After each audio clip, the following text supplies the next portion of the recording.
Nima uchun ko'pchilik matematika fanini qo'rqinchli deb o'ylaydi? Keling, men sizga ikkita sabab aytaman. Ikkinchisi aniq foydali bo'ladi. Birinchisi, matematika aslida siz o'ylaganchalik murakkab fan emas.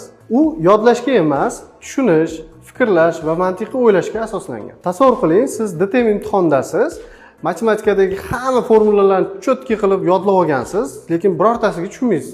Siz yodlab imtihonga kirgansiz. Misollarni yechasiz, qayerdadir o'sha imtihondagi bosim tufayli formula esingizdan chiqdi.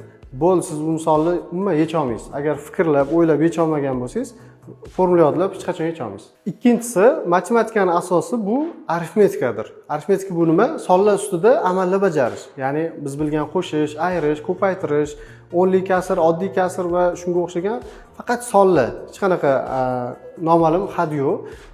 Ko'pchilik o'sha o'nli kasr va kasrlarni yaxshi tushungan, lekin yaxshi o'rganmaganligi uchun, mustahkamlanmaganligi uchun algebraga o'tganda, algebraik ifodalarda, amallarda juda tushunish qiyin bo'lib qoladi. Demak, matematikani o'rganayotgan o'quvchi fikrlash va o'ylashga asoslanib o'rgangan bo'lsa va arifmetikani cho'tki zo'r o'rgangan bo'lsa, uni oldida hech qanaqa muammo yo'q.